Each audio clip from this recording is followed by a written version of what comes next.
welcome to episode 35 of the MMG podcast. I am Chris, and once again I am joined by my good friend GoCubs711. Thank you for calling 1-800-DIAL-A-PODCAST.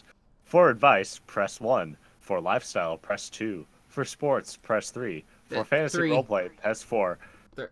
You have selected sports. For fantasy football advice, press 1. For baseball horoscopes, press 2. For NFL weekly picks discussion, press 3. 3. I think Siri's really struggling on this one. That was mostly improvised beyond the idea. Hello. Well executed until the end there. All right. Welcome everyone. We are frazzled. What a week it's been. It was welcome to our week 4 podcast and / one game in week 5.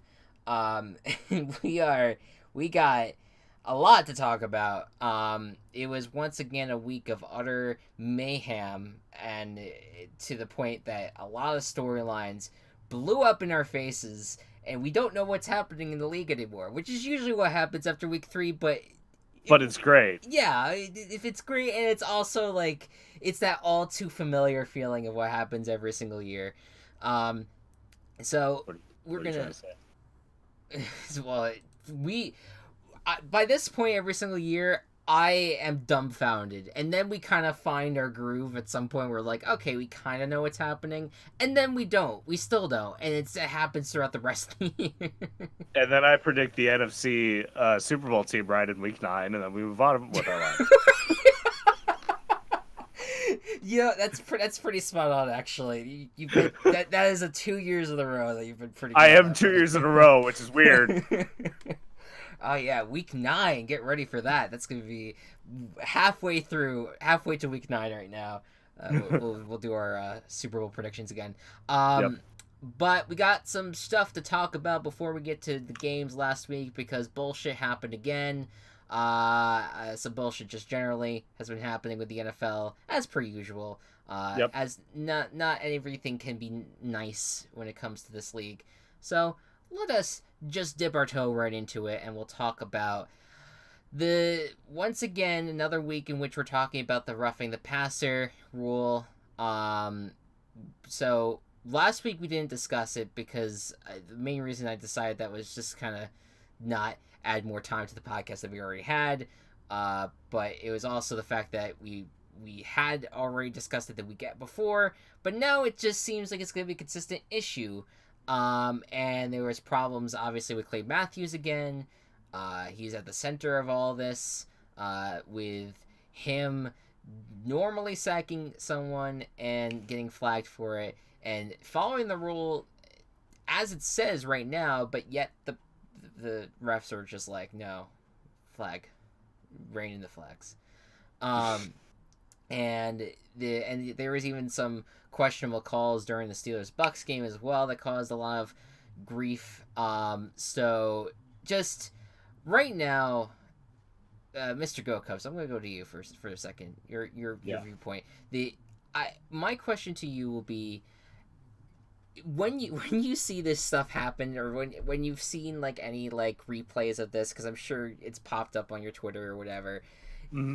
Is any of this stuff really should be legal out of the game? These sacks that are happening. No, some of them, yes. I think they're definitely, the refs right now are in a mode where they're just really just don't want to see any hits on the quarterback. Mm-hmm. But there's still ways to sack the quarterback and like get messy with them, even if they are even if like you still tackle them while they're passing. Right. Case in point, the Bears have managed to get 14 sacks this season so far. Right. Through 3 games. And those count as sacks, not like including roughing the passer stuff. So it is possible, but they are definitely, I think, just calling it more. Or it feels like they're calling it more, at least. Yeah.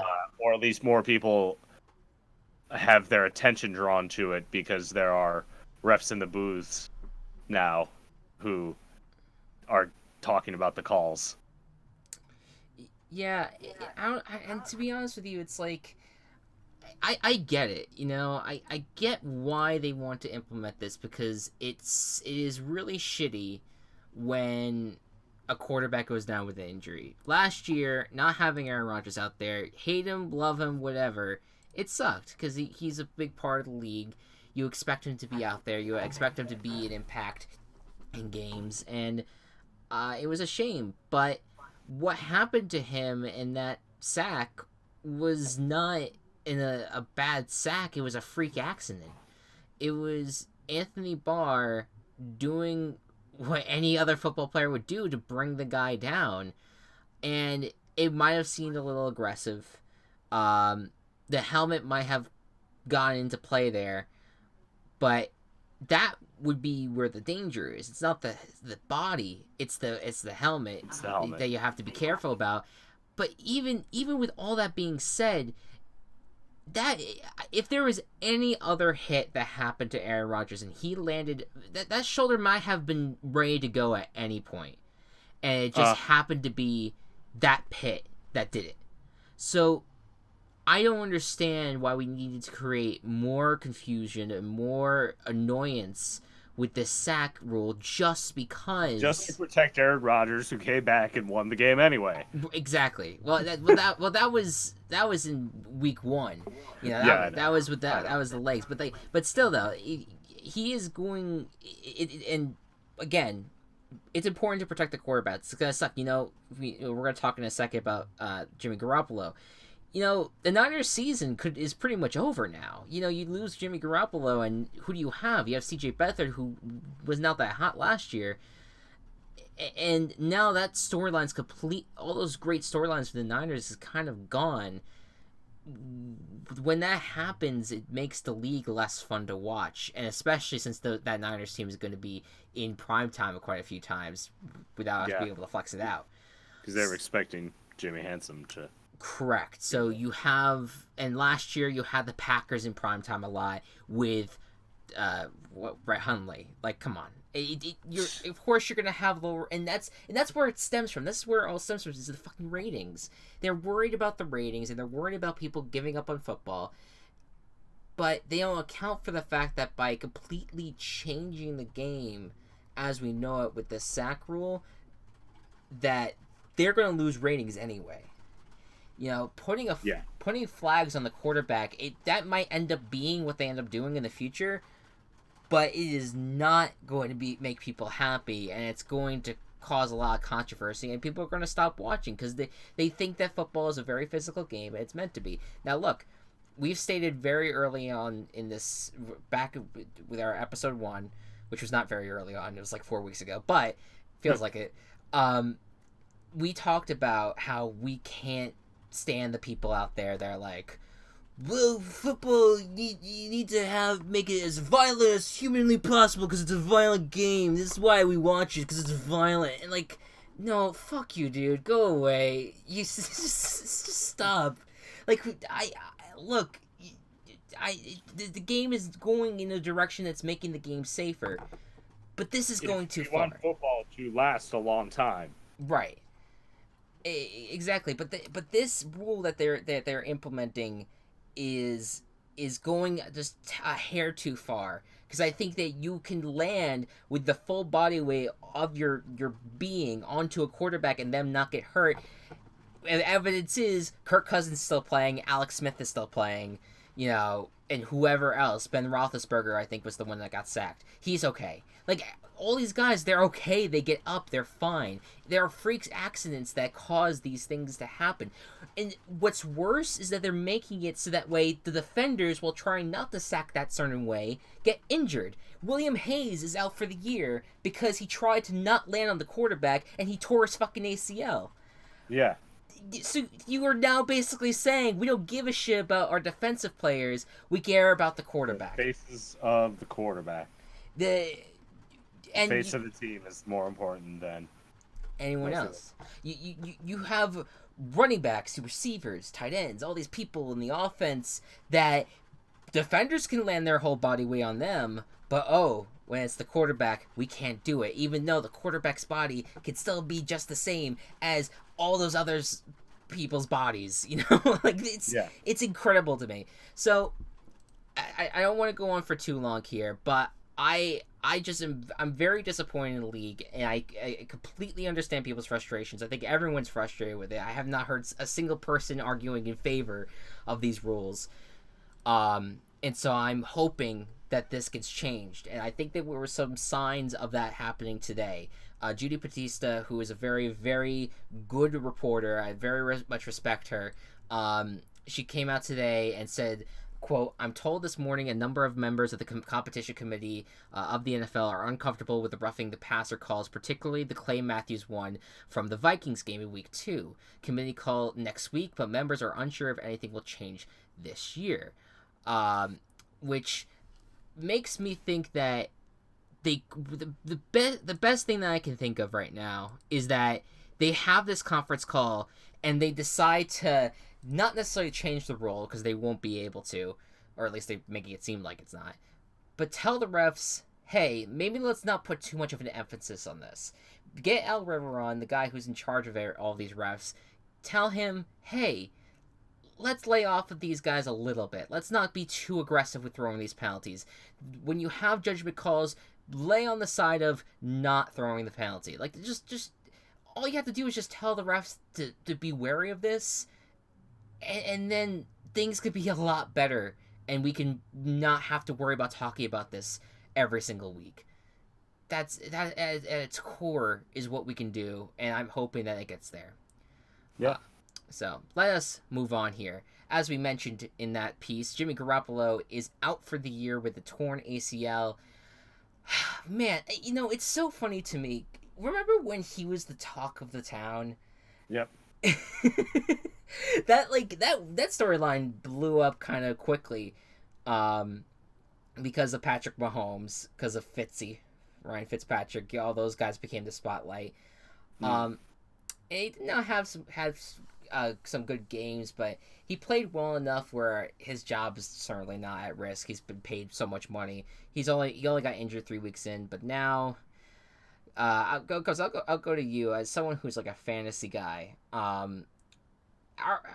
running backs and wide receivers on that team, are they high enough in people's eyes?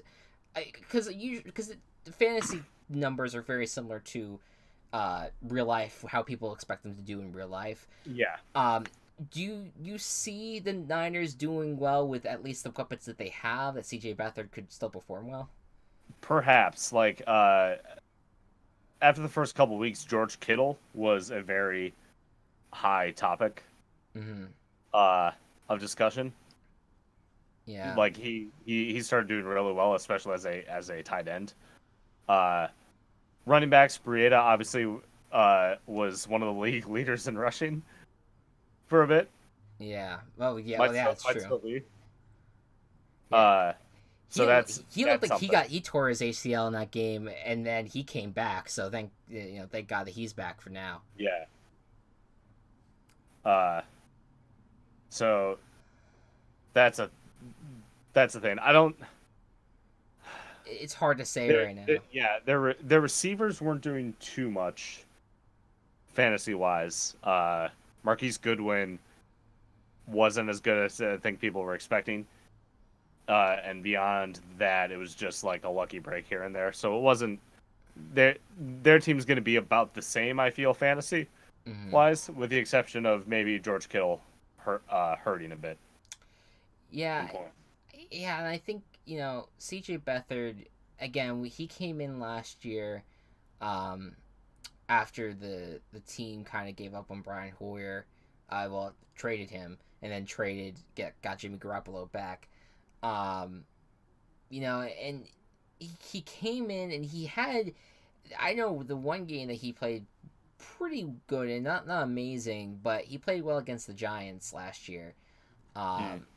And I mean, obviously a lot of people played well against the Giants, but they, because the Giants were bad. Yeah, they were. But there is reason to believe that with Kyle Shanahan in charge that they'll figure out a way to adjust, because I just have faith in him as a head coach. But it is a disappointment, and I don't know. I just genuinely think now that the Niners were the only big competition for the Rams in this division at all. Even though I thought that was going to be a long shot, now it just feels like the Rams just need to stay healthy, and just dominate as much as they can in the next few months. And I think that they can get in with like 10, 11 wins under their belt. There could be a comeback from the Seahawks. Cardinals with Josh Rosen, who knows what that's going to lead to, but Rams are looking good, and Niners, it's a disappointment. Whenever a quarterback goes down, it's just a disappointment. And so, very sad for that team. But they move on to next week. And then, as for what we've been talking about a little bit here and there, the Steelers drama is kind of reaching a very interesting point. Go Cubs bathes in the Steelers drama. So here's the thing. When everyone was like, when I still liked the Patriots, I hated the Steelers. Right. And I still do really not like the Steelers that much because they're overrated. Ben Roethlisberger sucks. Anytime I root for them, they always disappoint me. Things to that regard. Right. Let's take a look at the Killer Bees. Ben, he's old. Still a good quarterback because he's just one of those first ballot elite kind of players. Right. But not going to be around on the team much longer just because he's up there in age. Yeah, he wants to, but it doesn't seem like that. Yeah. Brown. Was kind of a holdout scare as well in camp this week. I know he like left. He wasn't at practice a couple of days a week, and everyone was like starting to talk about him, whether he's like all been listening to Bell, like getting into his head about shit or whatever it was. Still only wide receiver. He will always be, but yeah, not showing that he's like he may be above the team as well. Yeah, he's kind of I think that he's gonna be back for good for now, but I think he's just showing general frustration about his contributions to the team at this point. I don't know. There is something that there is some frustration there. I don't think anyone has really well pinpointed what it is, but it's there. Yeah. Yep. And then we get to the other bees in Boswell, who was like in season past a pretty accurate kicker, pretty reliable kicker, and he missed so many points in the past 2 games, I think, or definitely this Bucks one that would have really helped them out. They got the win anyway, but 2 missed PATs and a couple missed field goals. Not good. Not good at all. And then we have Bell, who the Steelers decided not to pay. And then Bell was like, I don't want to play for a team that doesn't want to pay me. So he hasn't been playing. And now he's going to get traded away from the team. And they're going to have James Conner, who's a pretty good running back. Like, James Conner's not a bad running back. But he's not Le'Veon fucking Bell. He's a different type of running back for sure. I gotta say though, like I won't lie, I had some rooting interest in the Bucks because I just, Ryan Fitzpatrick gives me a lot of joy. And every single time James Conner got the ball, I got angry because he's insane. They can't bring him down. He is an angry runner who's just cannot be tackled, and he's not like elusive like Bell is when he's running, where he kind of like he's patient behind the line and then goes. Like, no, James Conner just goes right in and then no one can bring him down. So I actually think that James Conner is going to be a good replacement for Bell right now if they actually are trading Bell. Yeah. But it is a different type of play that they're going to have to deal with. It's not going to be at the level that Bell is at. Yeah, like I'm not saying James Conner is a bad running back, Yeah. but Le'Veon Bell is one of the best running back talents in the league. Exactly. No, I think that's fair to say. Look, whoever gets Bell is getting a angry motherfucker, and he's ready to come into the team and just absolutely. I think he's going to be a huge factor. He's going to change the team drastically if he ends up joining it. So we're recording this right now. I'm hoping that they don't trade him before this podcast goes up, or because then I feel like a pick is gonna change, and I'm not gonna be happy about that. But I think that with Bell, as it is right now, I get why he protested it. I think that he needs to get his money. He has until week 10 to come back. Otherwise, he can't participate in free agency, and he won't be able to play for the rest of the year. So that is going to be. We're going to see him by November. The question is, will he be in a black and yellow uniform? So that's all very fascinating storyline to keep track of. And Earl Thomas trade rumors continue to flourish as well. So we'll keep an eye on that as well, especially after the Seahawks Cowboys game. All right. From there, what else do I have? Okay. Let's talk about the games, because we got to talk about what happened in week 3. And the first game I want to talk about is our game of the week, Saints at Falcons. This was a shootout of epic proportions. About 7 or 8 lead changes throughout the game.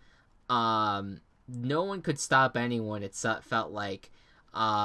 And it really came down to the fact that the last few drives for the Falcons defense were just so bad that the Saints broke through and just completely dominated the last part of the game. Drew Brees played out of his mind, got the all-time completion record, a record that he deserves, and just give nice guy Drew Brees everything. Yeah.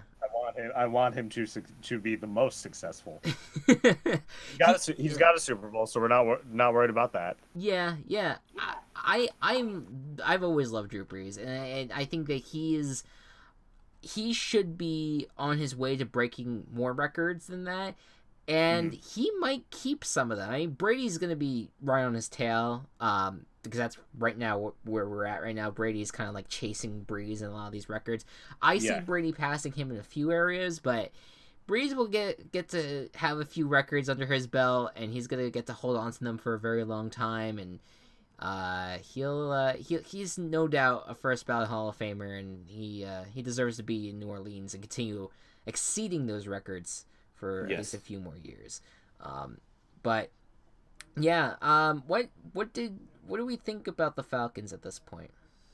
The Falcons are going to be a very volatile team this year. In that you're not going to know what they're going to do. Yeah. Because they lay an egg, as birds tend to do, against the Eagles. Mm-hmm. They beat the Panthers pretty well. And then they have a shootout with the Saints. And that was a game that could have gone either way. Just ended up going the Saints' way in the end. But the Falcons they still have a chance if they can get their shit together. Obviously, injuries have really hurt them, especially on the defensive side. Definitely. But Matt Ryan now has trust in 3 elite wide receivers in Julio Jones, Mohamed Sanu, and Calvin Ridley. Calvin Ridley had himself a freaking game. He had himself a game, and he sat on my fantasy bench, but that's okay because I won the week anyway. So some context there.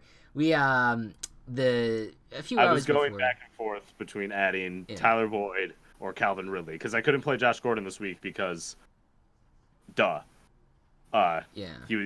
was on a new team, probably wasn't going to play anyway.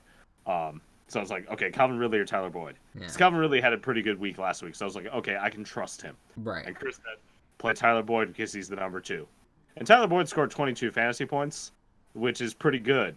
But Calvin Ridley scored 37, so like...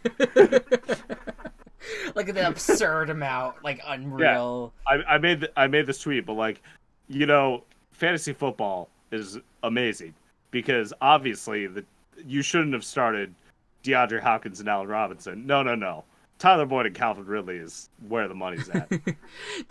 So if you restated your question from earlier today, Tyler Boyd or Calvin Ridley, how about both? Why not both? Porque no las dos.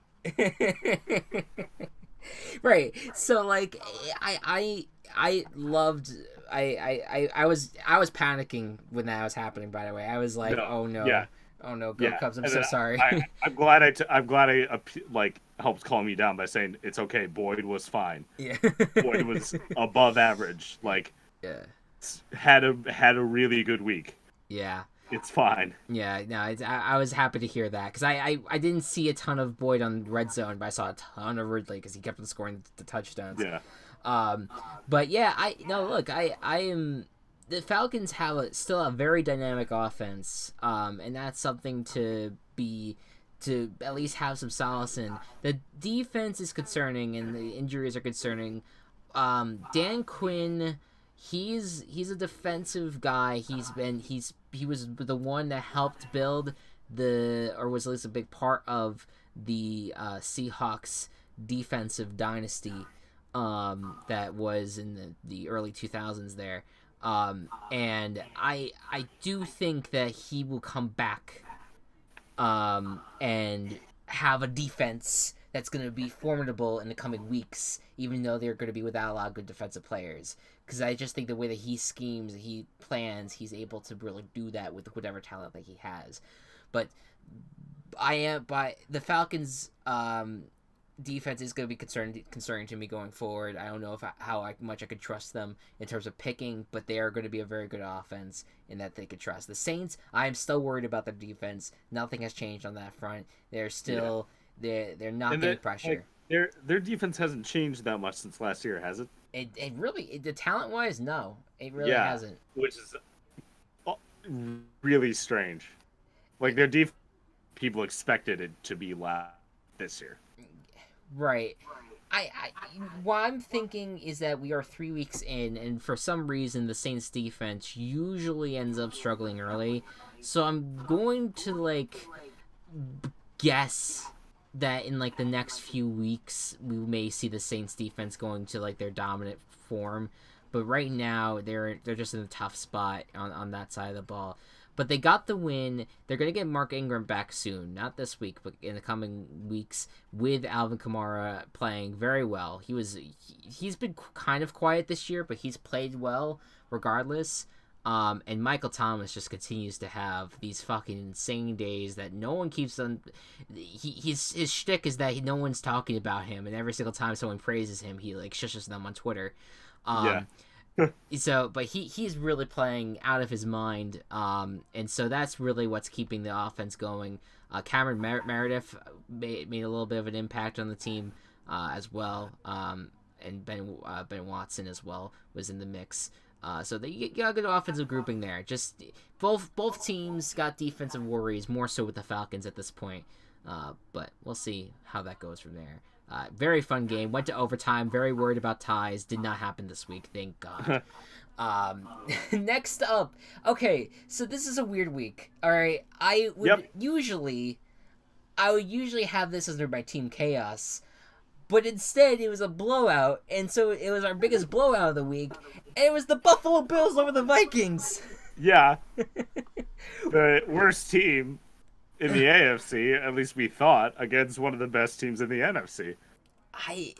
This was a stunner. This was a stunner about stunners. I could not believe just Chris texting me. Yeah, you were busy, and then all of a sudden you just get the text. Bills are up by 24 points. I was like, what the? Yeah. What? Yeah, ended up being I think it was a 21 or 20 point win or whatever it was, but it was a ridiculous deficit that the Vikings could not overcome. And I'll start with the Bills because it's right, we all came into this what in the fucking world? We saw what this team was for the last 2 games, and this happened. What is happening? I don't know if it was a fluke as much as people want to think it might be, and it starts here. When this halftime of the Chargers-Bills game happened, Vontae Davis retired, but that was not the only significant thing to happen.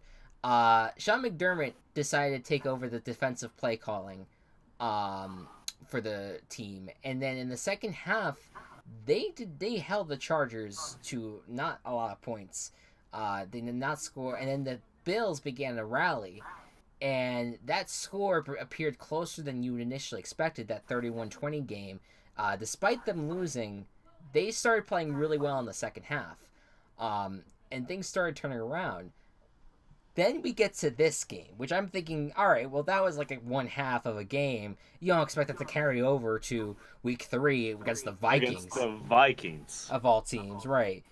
And sure enough, Josh Allen, I am so fucking sorry. I trashed you before draft day, and you are an athlete, like, insane. Like, he's an insane athlete.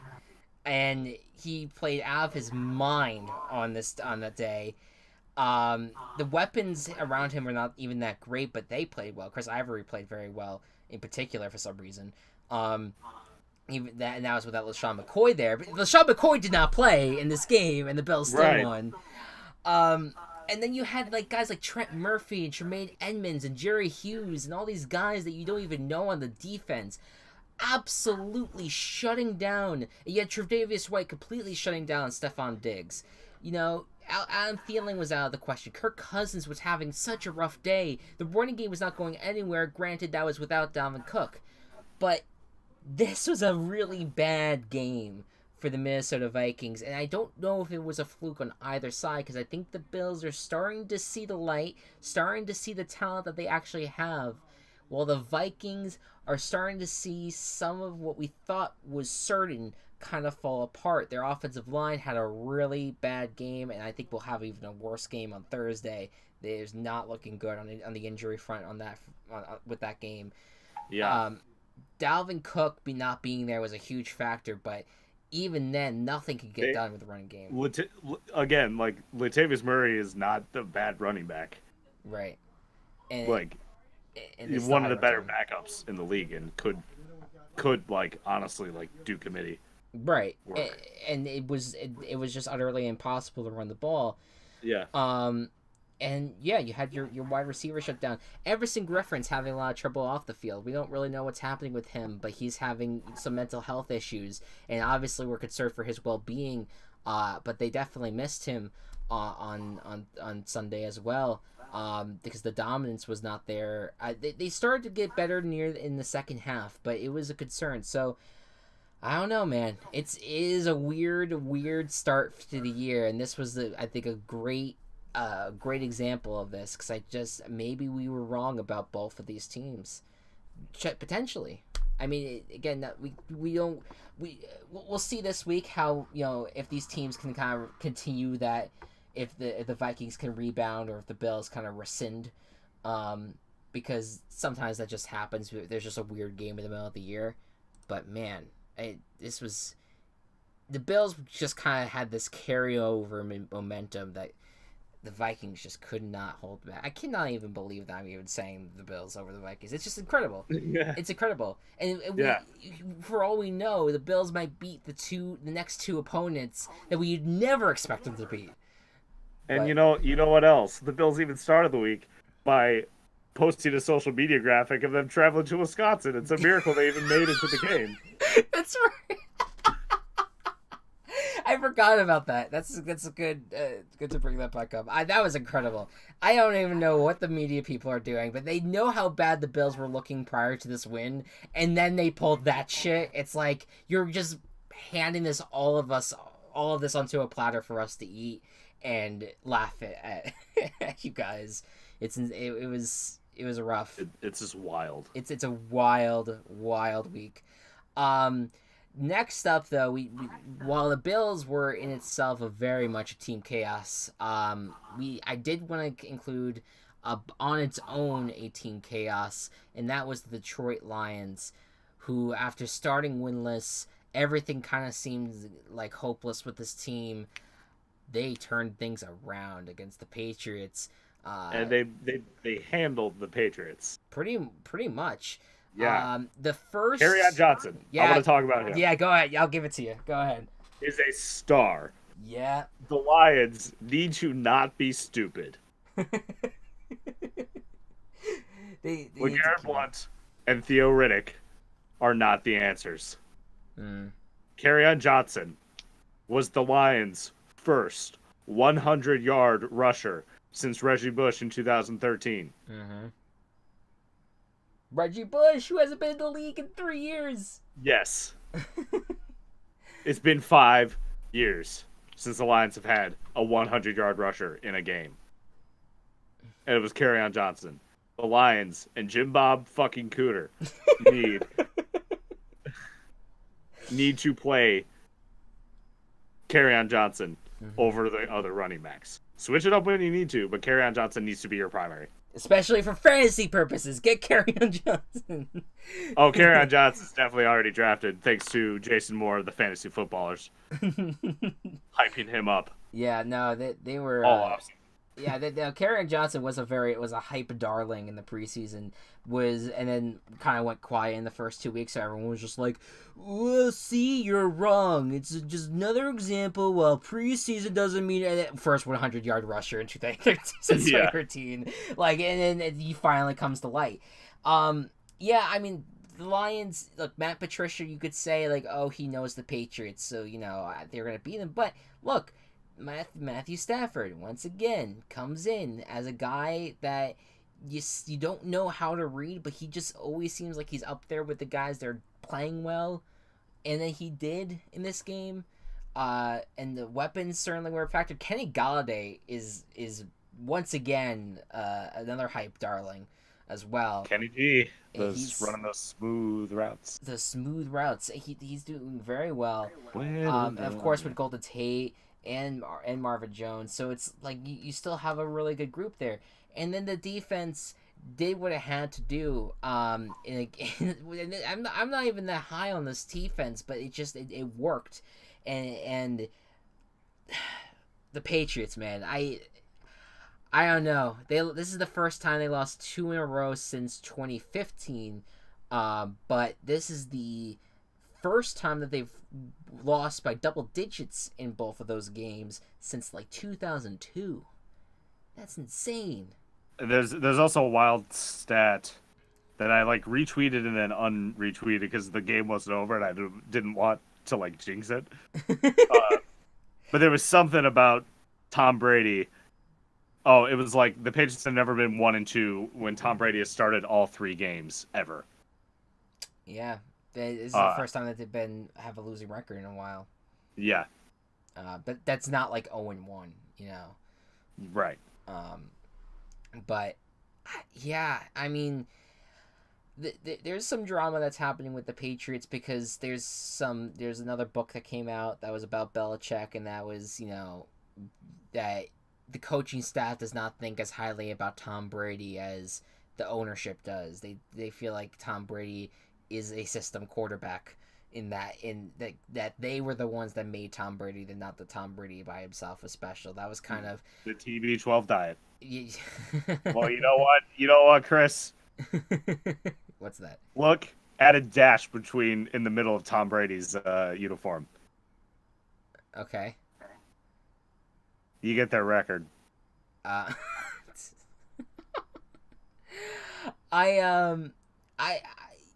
mean, the defense is a concern right now because there were some injuries. You didn't have Chani, you didn't have their best pass rusher in Trey Flowers.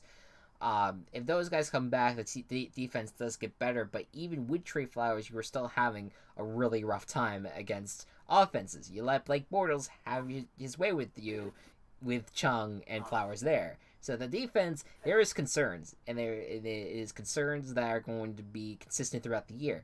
The offense-wise, everyone thinks that the offense is also kind of cooked right now, but I'm not going to give up on Josh Gordon like that, because if he comes in and he actually plays and he stays off the field, stays on the field and he's healthy, he's going to be a huge factor. And Julian Edelman, I get it that he's coming off an injury, he's older, but we've said the same thing about Brady in the past, where he's come back, that he's older and that you just expect him to decline, and he doesn't. I feel like there's just something happening with that Patriots team that, like, the older you get, the better you get. And I'm not going to count out Julian Edelman either. So I'm not, like, everyone's, like, being like, you know, oh, the Patriots are horrible now. It's the time. It's the same storyline every fucking year, but it's not happening. If the Patriots lose to the Dolphins this week, maybe I'll think differently. But right now, I cannot sit here and say this is the end of the Patriots as we know it. I can't. There's no evidence for me to really say that for sure. One of my bold predictions was this is the start of the end for the Patriots, and I know it's only September, but it's looking good. It's looking good. You know, I think you're doing like that prediction might end up being completely right. I've been tortured by this Patriots team for way too long for me to say that this is done. I'll believe it when I see it. But you're not when they're like 4-11. You're still not gonna believe I'm not gonna believe it. No, because I'm gonna think that like that one win that'll get them to 5-11 will somehow give them like a second wild card spot, and then they will win the Super Bowl. So like the NFL adds a third wild card spot. It's right. They announced it the week of the playoffs. Like it's just oh god. No, well, if it is now selection by committee. Oh my god! I would actually want to die. Like that would die. I would be absolutely ready to just collapse at that point. It's like Patriots always get to play, right? Even if they lose, right, to the good teams. It's like fucking Bama could be like have like one win all year, but it's like, well, they're the 4th seed. But they're Alabama. Right, exactly. It's the brands.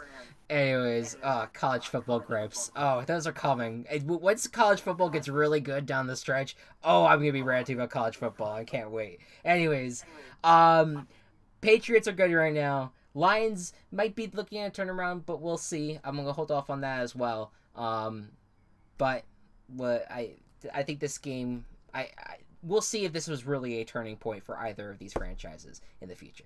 Let's go to our most surprising team. I'll start with you, Gokos. Who do you have most surprising team? I have to say the Browns. Yeah. Obviously. They got their first win in 635 days. Yeah. But it did not come with ease. It did not. No. Jets started off being the week 1 Jets. Right. They ended being the week 2 Jets. And honestly, and I truly believe this. Mm-hmm. If Tyrod Taylor had not been out from a concussion, the Browns would not have won the game. Oh, for sure. Because I don't think that Hugh Jackson did not believe in Baker. Yeah. That was evident throughout all the offseason, despite like him being the number 1 draft pick. Their entire organization thought that this guy was the best player that they could have picked up and was going to be their next franchise quarterback, lead their team to success, etc., etc. Right. Only reason Baker got to play was because Tyrod went into the concussion protocol. Right. And I was legitimately thinking that Hugh Jackson may have made the decision to start Tyrod the next week. Thankfully, he didn't. But yeah, good for the Browns. I've been shitting on them for so long. I will still probably continue to shit on them, because I just don't like the team that much. But right, that's fair. I know how it feels, Browns fans, for being shut out for something. Obviously not wins, because at least the Bears have been able to win football games, and Cubs baseball games in my lifetime, and even playoff games in my lifetime. But as a Cubs fan who has had the stigma of it's been 108 years since we won the World Series. Even though there are some teams out there who have never won the World Series. Right. And no one shits on them. Just saying. Texas Rangers. Throwing some Texas Rangers heat in the football podcast. I love it. Yeah, well, they're bad. Well, you have good for the Browns. Yeah. They played really well when Baker got on. They're going to do pretty well in the future, I think, with Baker leading them. Ohio has forgiven Baker Mayfield for planting the flag. Right. Yeah, that's Lincoln Riley came out and tweeted that. That was I think that but you are absolutely right when you say if Tyrod Taylor does not come in, the Browns have no chance. But or Tyrod Taylor did not come off the field and Baker Mayfield go in. The Browns would not have had a chance to win. And the minute he hit the field, it was a completely new game. He completely led them, and it let the Browns have some creativity too in the play calling. I mean, they had the Philly fucking special at one point. And during like one of the when they went for the extra 2 points, like this is not this is the team that we kind of been expecting them to play. The defense played very well in the second half. And the player like Carlos Hyde had the fucking game of his life on the day that his wife was giving birth. Like he's and his birthday, right? I might have been. I'm not too sure, but he was having a really excellent game. It's really funny because Hyde to me I've always not been too high on, but I've been waiting to see this breakout year that everyone has been seeing coming for Hyde and with the Niners and never did. This was the guy that I've been waiting to see, and he played very well especially with Baker Mayfield as the quarterback. It was just an excellent game for that team, and it was very deserving that they got it in prime time on a national stage. And they got it, and they are now going in the right direction, I think, as a franchise to keep Baker Mayfield in. We'll see what their next test ends up being. They have to go on the road to face the black hole of all places. The Raiders, of course, are 0-3, but again, with the Browns, you can't really know for sure. But very nice, surprising team I think the biggest surprise is that Baker Mayfield's now in. And we get to see him moving forward. The top 10 quarterbacks, are all in now. Right. Yeah. All 4 quarterbacks are in, including Josh Rosen. I forget if we talked about that in this podcast, but yes, Josh Rosen's also in now. So that just leaves Lamar Jackson, which I don't think we're going to see him this year, barring Joe Flacco collapsing. But that's I think I'm happy. It's fun to see the rookies play. It's always interesting. My most surprising team was the Tennessee Titans.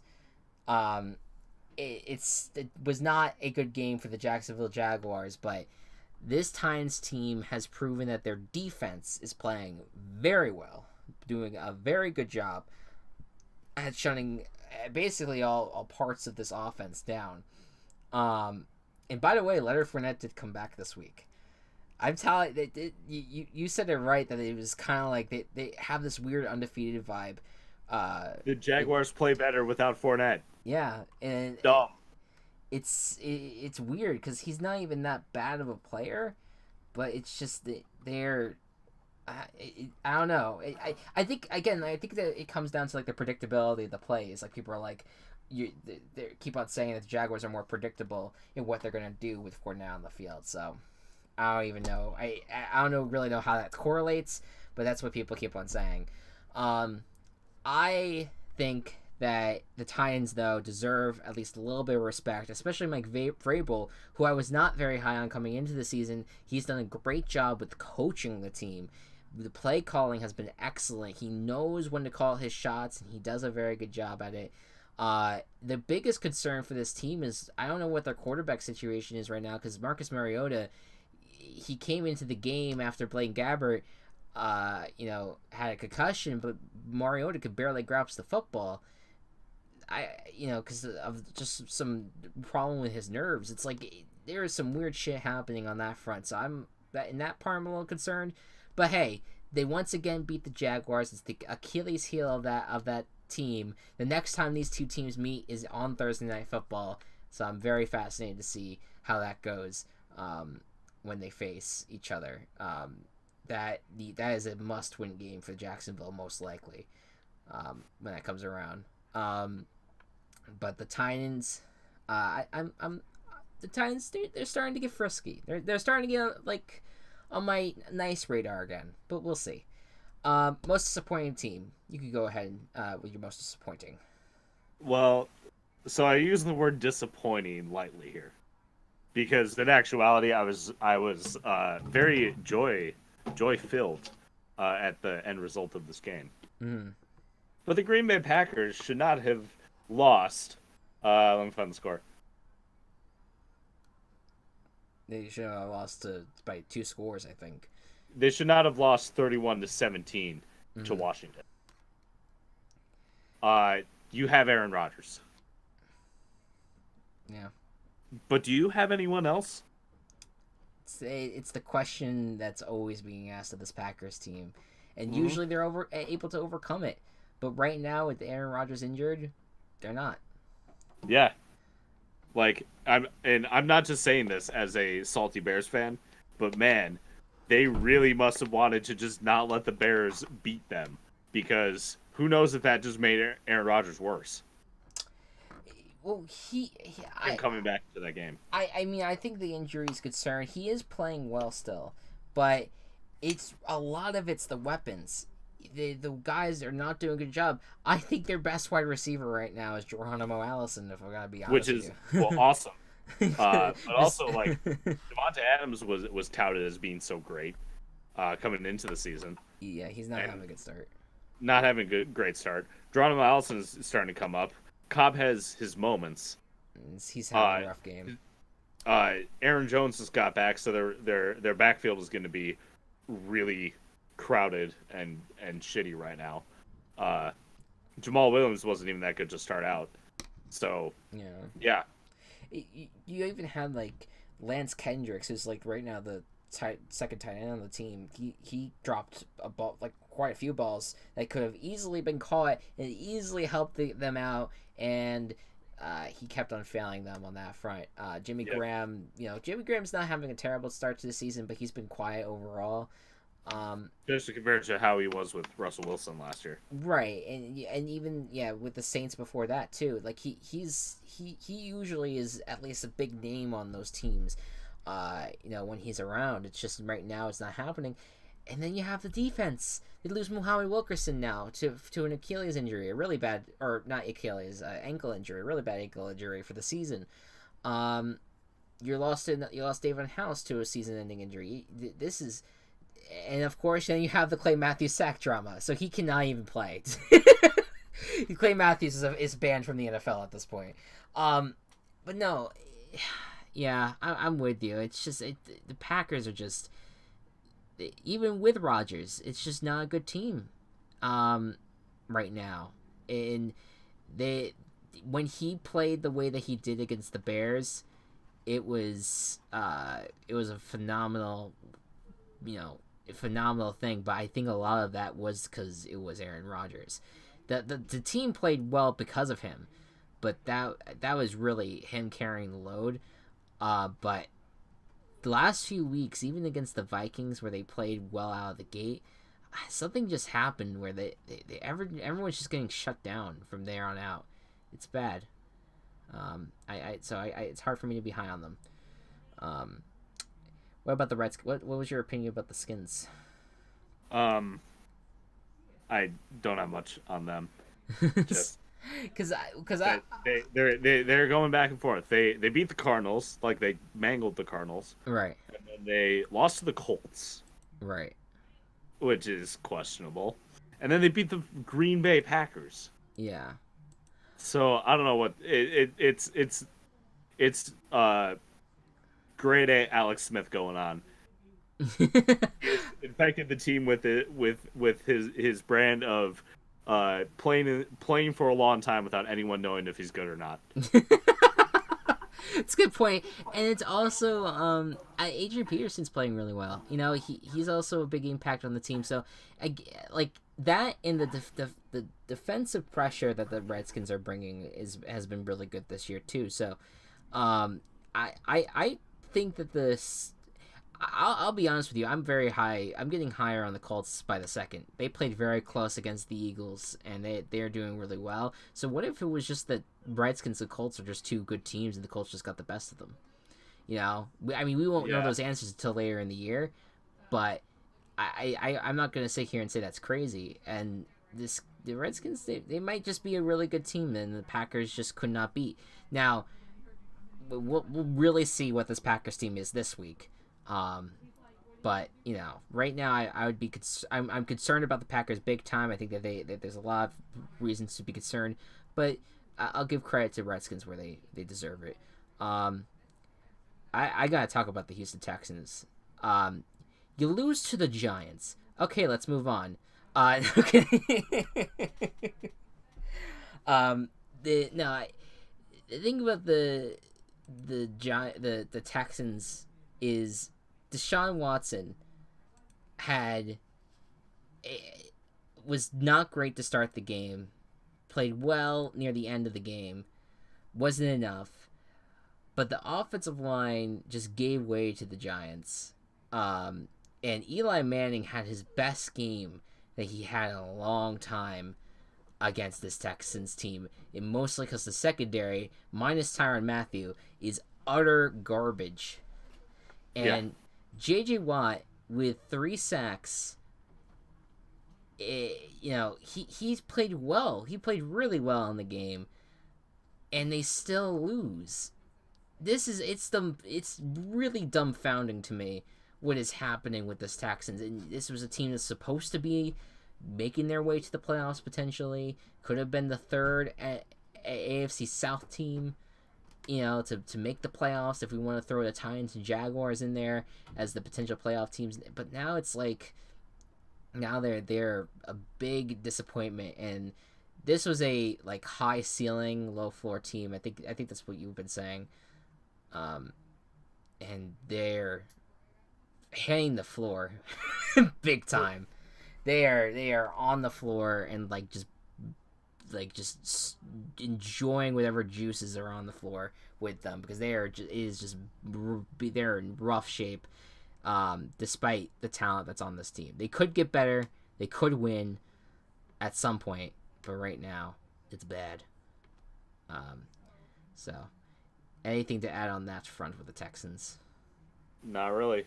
Both sides of the ball need to step up. This was a team that, like I said, another one of my predictions was 3 AFC South teams can make it to the playoffs, and that's not looking likely right now. Yeah, unless it's the Colts. Just saying. Yeah. Just saying. All right.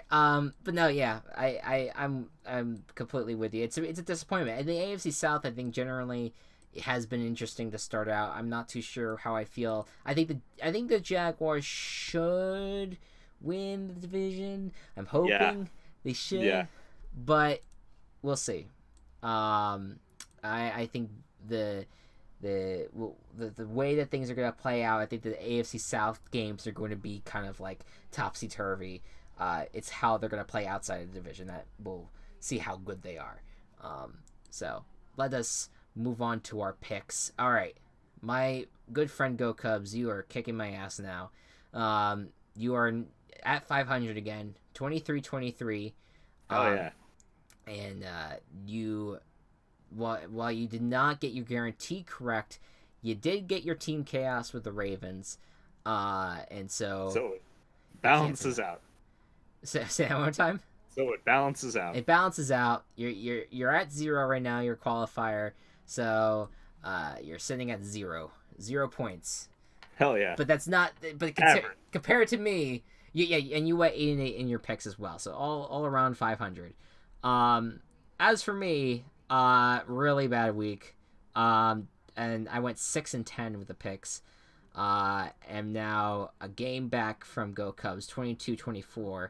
And did not get my team chaos right. Did not get my guarantee right. I'm sitting at -2 points at the moment. So All right.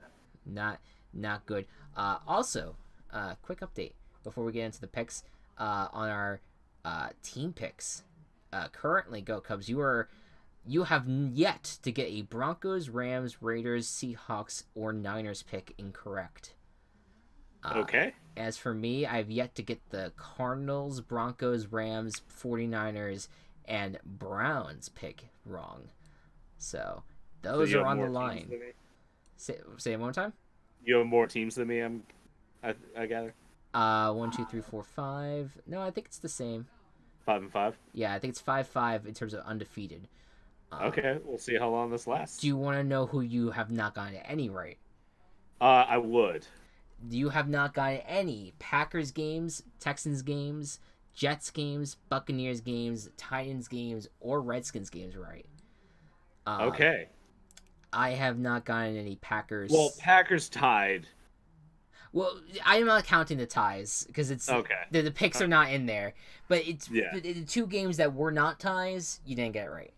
Okay, yeah, that's true. As for me, it was Packers and Steelers, so those were the 2 tie teams, as well as the Falcons, the Dolphins, and the Titans.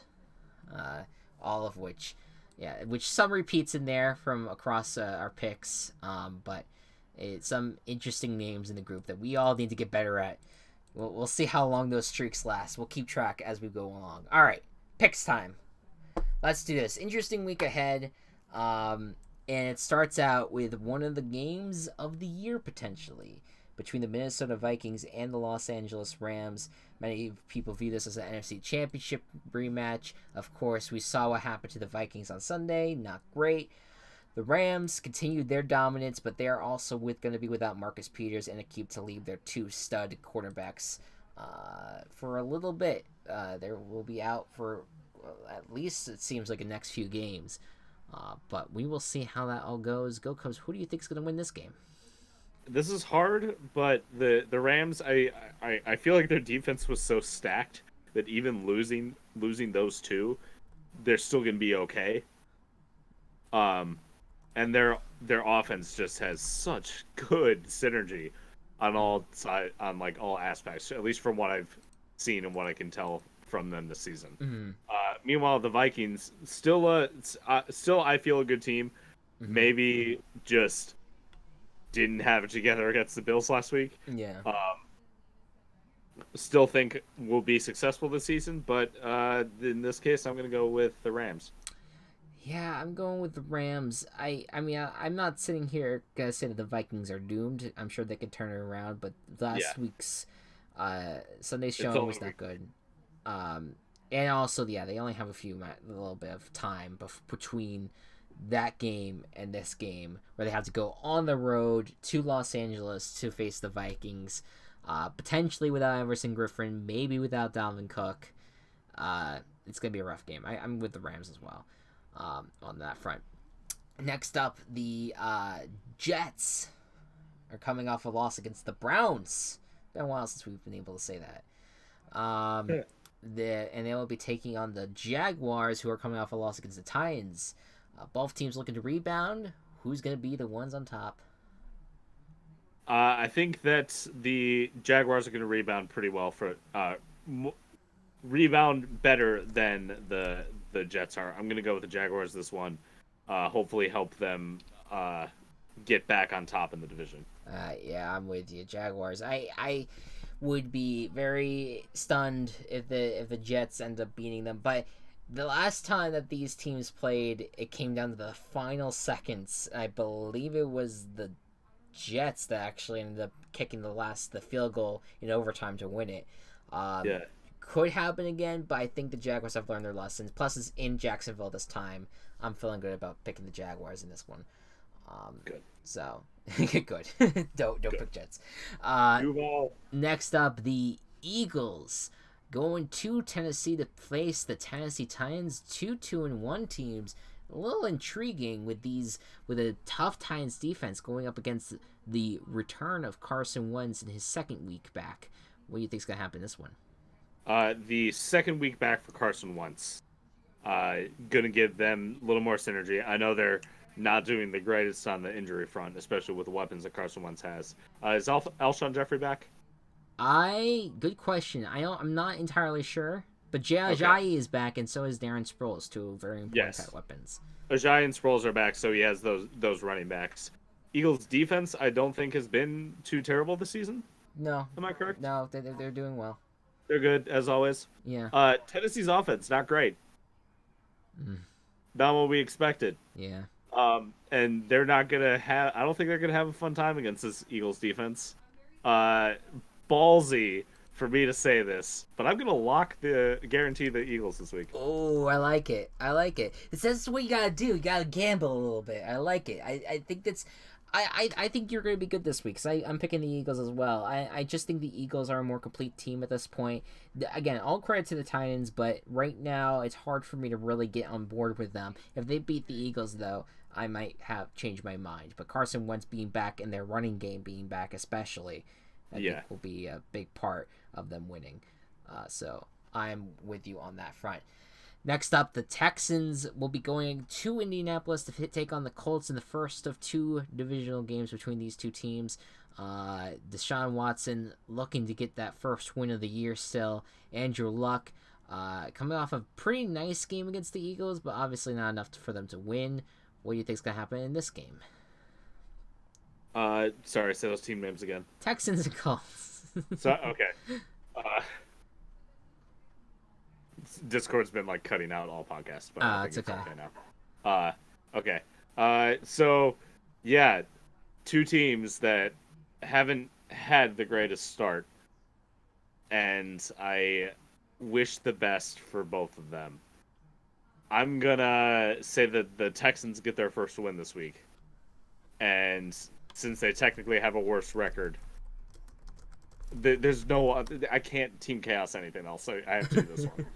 Yeah, Texans team chaos. I'm gonna defer. I'm gonna go with the Colts, just because I do think the Colts are off to a great start this year, despite the 1-2 record. They've faced some tough teams. This is not as tough of a team. The Colts, Andrew Luck has an incredibly good record against the Texans, especially with Bill O'Brien in charge. I think I feel pretty comfortable in picking the Colts in this one, but the Texans will put up a fight, and they need a win. They need a win. If they're going to compete at all this year, if they're going to be that 2% chance that they make the playoffs, the Texans need to win this game. There's no doubt about it. Yeah. But I'm with the Colts on this one. Andrew Luck, again, playing very well this year. Next up, the Dolphins at the Patriots. If I were to tell you which team was 3-0 and which one was 1-2, I bet you would get it wrong, because the Dolphins coming in undefeated should have been, I guess, among our most surprising teams, but they are 3-0 going up against the Patriots in Foxborough. This Patriots team needs a win badly after double-digit losses in both of their last two games. What do you got, Go Cubs? I really wanted to see this happen. I shouldn't predict this, but the Dolphins did beat the Patriots last year. Granted, it was in Miami, but it was still a victory. I don't know what the Dolphins are on. I don't know if there's leftover cocaine residue from last year. Aww. Oh no. Go Cubs, why? They are playing well. Let's have a 4-0 Dolphins team. Yeah, oh wow. I was not expecting you to go that route. Neither was I. Yeah, I don't know what you're doing, man. Look, you're gonna be a legend if you get this right. I'm going with the Patriots. I feel so confident about this. I'm guaranteeing it. This is the only time I ever get a chance to guarantee the Patriots, but against a 3-0 Dolphins team, I have to do it. This team, just knowing the formula, the way things work, the predictable thing is that the Patriots are going to win this game. However, I of course will also be rooting for the Dolphins to win. But 100%. But I will. But I'm picking the Patriots. I'm guaranteeing it, and it's okay if my guaranteed record goes to shit because of it. Danny Amendola revenge game. Oh, I forgot about that. That's true. Moving forward here, the Buffalo Bills coming off of a big win after being 16-point underdogs against the Vikings, beating them by 21 points. They now go up against the Packers team that tied the Vikings in week 2. And Aaron Rodgers, as we were talking about, he's gimpy but playing well, but no one else around him is. What's going to happen in this game, Go Cubs? The Bills had an outlier game, and the Packers are going to win this one in Green Bay. Yeah, the game is in Green Bay. Yeah. I don't know. I am not wink saying that my picks are always wrong for the Packers wink, and so I'm choosing this so that karma / cosmic energy will make the other result happen wink. I like it. Now I feel like that telling you these records was very key to this game. I already made this decision before you told me this. No, I know. I just. But doesn't hurt. I can't choose the Bills. Yeah. I can't. Well, I can. Team Chaos Buffalo Bills. Let's go. Well, look, I'm just saying, like this. I feel like there's some momentum now after it wasn't just one game for the Bills. It was 1.5 games for this Bills team. They're starting to build something and it was against two teams that we view generally as good, the Chargers and the Vikings.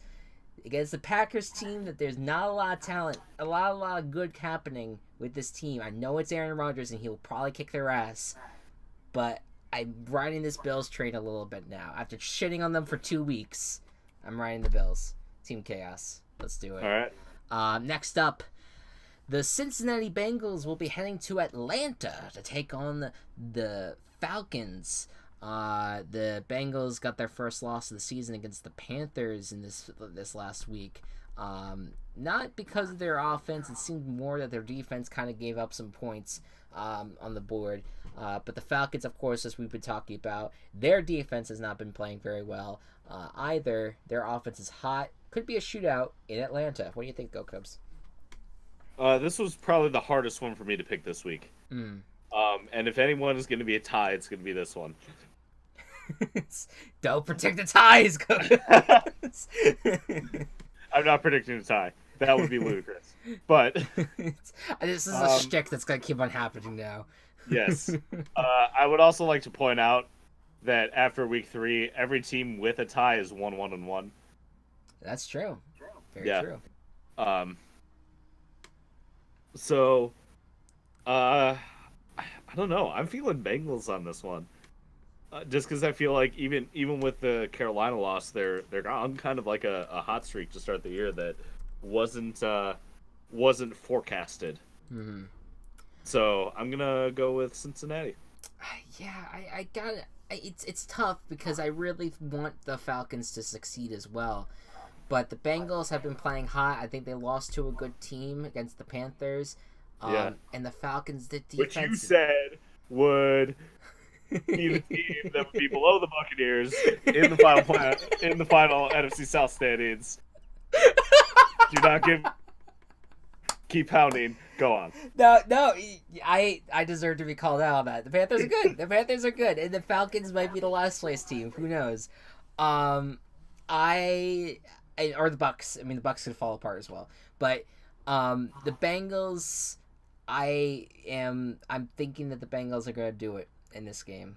I think the Bengals are going to win. It's in an enemy arena. It's going to be an arena that they're not used to playing in because they only play in it every 8 years or so.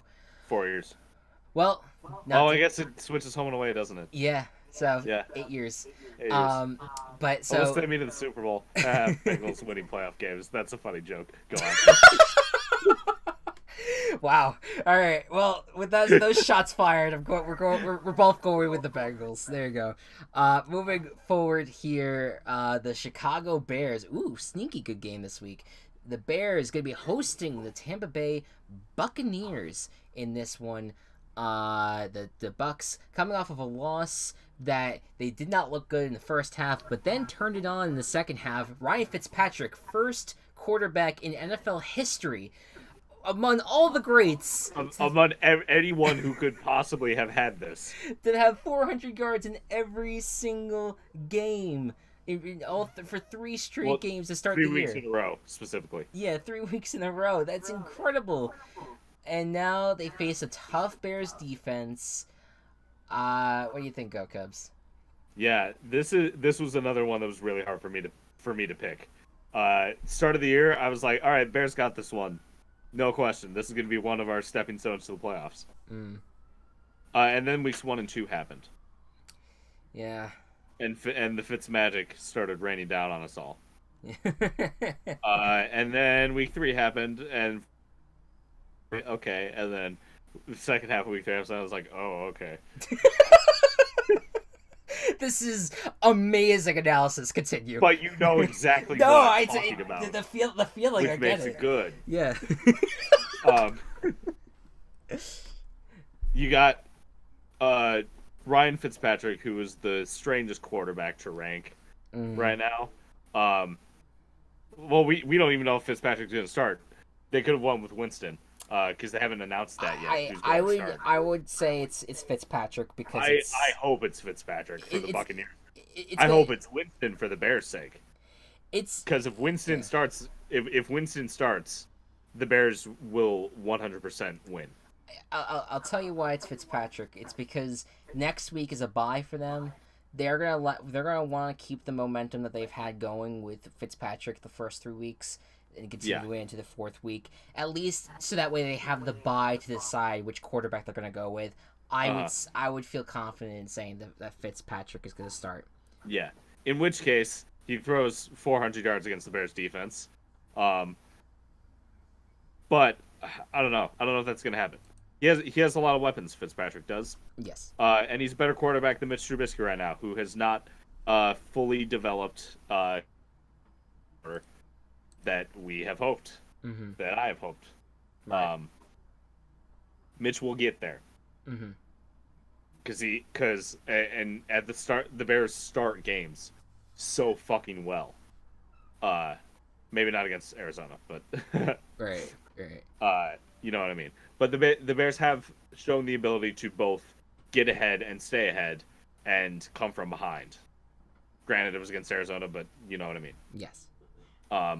So, I think I'm gonna say the Bears here. You go with the Bears. Yeah, this was hard, but the Bears defense is just so good that they might be able to stop the Magic. This was a tough one for me too. I lean towards the Bears as well, and the only reason I did that was because I think of all the units, the 4 units that we can talk about in this game, that I have the most faith in, and it's the Bears defense. I think to this point, the Saints defense has not been good this year, nor has the Steelers defense. Has played well to start the game, did not play well to end the game, and that's why the Bucs had such a great start, a great finish to that game. Eagles defense, I think, might be the anomaly in that mix, because I think they've played well in the weeks that they haven't faced Ryan Fitzpatrick. With that being said, I really think that the Bears defense, with Khalil Mack leading the way and just some really great players on that team, the secondary, even especially. No one's talking about that secondary, but it's very good. I really think that they can take down Fitzpatrick. I think that that will be a fascinating result if that happens, because then I think there will be a lot of questions to know who will be the quarterback in week number 6. But I'm almost certain Fitzpatrick is starting, and regardless of how well he's played, I think the Bears defense will get them. So I'm going Bears. All right. Next That's up, reassuring. Yeah, no, I mean that's just again, everything could go to shit. But you know, if right now, that season has proved that to be true. Yeah, and the Buccaneers, they deserve all the credit in the world for what their offense has been. Todd Monken has done an amazing job as offensive coordinator with that team. Their defense continues to be garbo, though, and that was surprising to me. I thought that was going to be the Bucs' strength. It turns out not to be. That was. By the way, see, I know it resulted in an injury, but Chris Conte getting stiff armed was the highlight of last night's game. That if only he got a chance to face the Bears. That would have been interesting. I just think that the Bucs, that they are about to hit kind of a tough point in their season. And the Bears will be that point that will maybe decide whether Jameis Winston comes back or not. I hope for entertainment purposes and the fact that it will just make the Bucs more likable if they start Ryan Fitzpatrick. I'm rooting for him, and so if he wins this game, I won't be mad because I'm like, it's the fucking Bucs. I love Ryan Fitzpatrick. But yeah, we'll see. So Bears all the way there. Lions at Cowboys is the next game, and this was my game that was like, I have no idea who the fuck to pick. This was a third one for me. Yeah. And how my side is currently laid out: Sunday football, Bengals, Falcons, Buccaneers, Bears, Lions, Cowboys. I was like, oh my god, this week is gonna be so hard. Yeah, it is. I think about the Lions and the Cowboys, and they're kind of the ones reeling from another tough loss where their offense was once again incompetent, but their defense kind of continues to play well. But the Lions are coming off of a win that they didn't have in their first 2 weeks, where they beat supposedly what's supposed to be your Super Bowl favorites of usual, and their offense is usually good and their defense is usually bad, but they played well against the Pats. So I don't know. It was a tough game. What do you think is going to happen? My word of the day, or this matchup at least, is momentum. Dak Prescott sucks. And I don't think it's going to be enough, even at home. I think the Lions are going to take this one. Yeah, this was a tough one for me. And I think I'm thinking about it, and I really think that this team, this team with the Lions, I can't put my 100% faith in yet. I'm going to go with the boys again. I know I hate picking the Cowboys, but the defense has played well in the last few weeks, and I think a part of the reason why they did not play well last week was because it was in Seattle, and that's always a very difficult place to play. Yeah. And so I am gonna semi-confidently, not really confidently, pick the Cowboys, and we'll see how that goes. Can we go a little bit faster through the next picks? Yes. Browns at the Raiders. Baker Mayfield in his first road start, generally, going against 0-3 Raiders, needing a comeback at this point. Go, Cuz, what you got? If the Raiders are going to get their first win, it could be against the Browns. I'm actually, for the first time in the duration of this MMG picking podcast, I'm going to choose the Cleveland Browns. Yay! First time. Party poppers. In 19 games. Yeah. Well, there you go. We got a Browns pick out of Go Cubs. I'm with you. Browns, let's do it.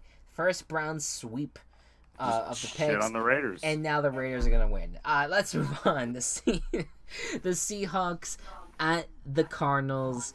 The NFC West matchup. These guys both seemed like they were playing for the bottom, but with the Niners injury, now look like they could compete for second place.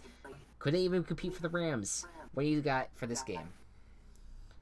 Losing Jimmy Garoppolo isn't really going to help the 49ers much. Right. So, I still think the Chargers can be competitive this season. they've just had a couple. I was talking Seahawks Cardinals. I missed that memo. Sorry. It's all right. Seahawks. Yeah, I'm going Seahawks as well. Let's now that you said you started talking about it, we'll do Niners Chargers.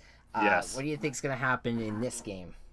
Again, no Jimmy Garoppolo. Chargers, I still think can be really competitive. I'm gonna go with the Chargers. I'm with you on that one. Chargers as well.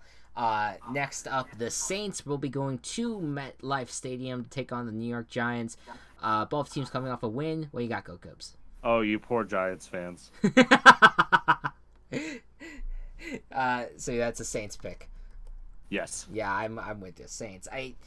Giants, thank you for the win, but you need a lot more than that to convince me you're a good team. Anyways, Sunday Night Football, the Ravens at the Steelers. What do you got?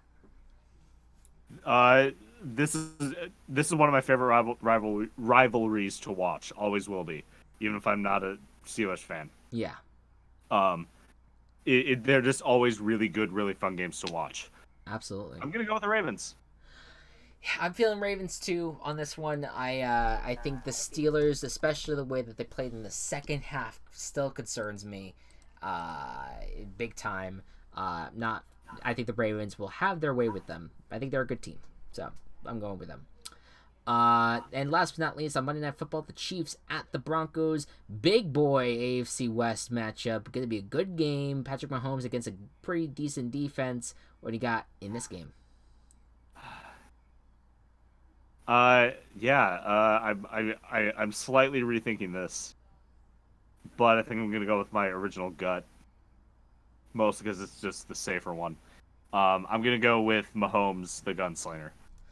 I'm going with the Chiefs as well, and it's again it comes down to the way that this team has played thus far, that they've been so high scoring in every single game that they don't even need a defense to play well. So that's where the Chiefs are right now. I'm going with them, but it's a division game, so you never know what can happen. All right, last but not least, our Go Fantasy segment of the week. What do you got, Go Cubs? If for some reason no one in your league has picked up Calvin Ridley, he is the currently 5th leading receiver in fantasy. Might have gone undrafted in your league, especially if you're like in a home or office league. So go get him. Get him. Go get him. Same with Tyler Boyd. Outperformed AJ Green this week. Could be something that continues. Don't know for sure yet. But like honestly, right now I just traded Josh Rosen away for Andy Dalton. Probably should have waited until this week was over, but because I was worried that I wouldn't have a starter for Russell's bye week, and I wanted someone who I knew was serviceable. Mm-hmm. But I'm honestly not upset with that. I still have Lamar Jackson from this year's class. I could get one of next year's quarterbacks class and still have like another like rookie person. Right. To build up.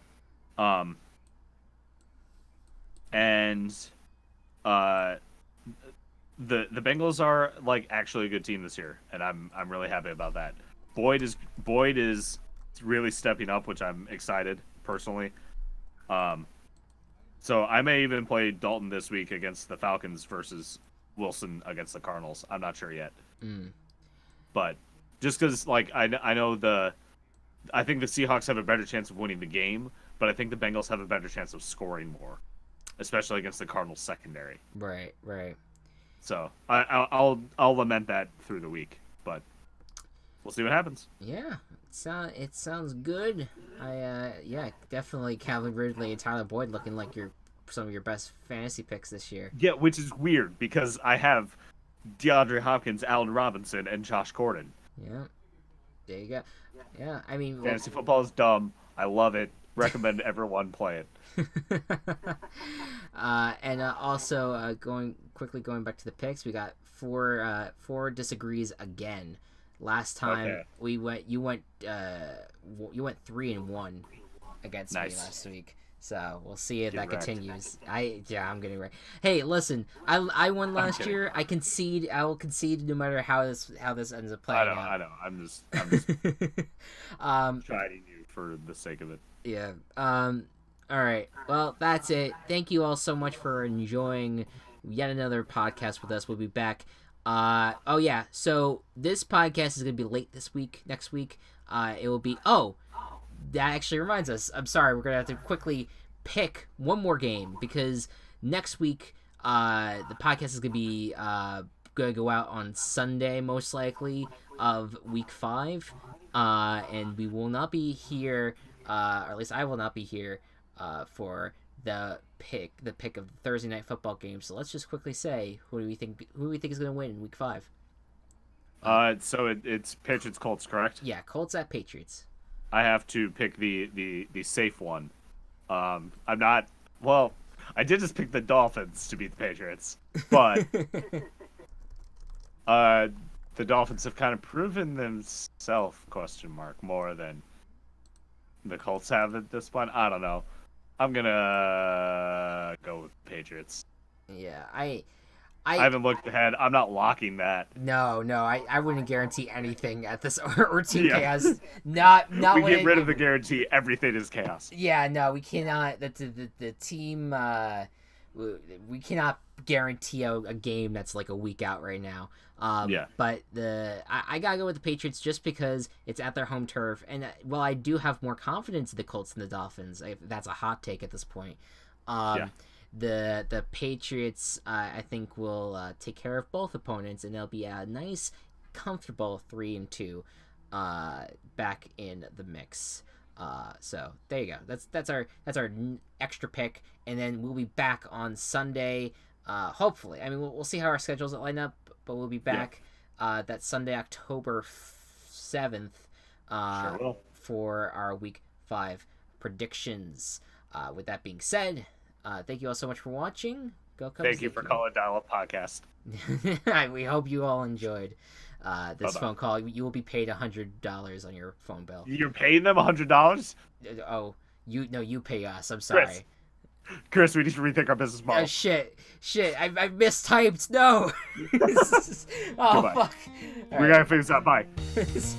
See you guys next time.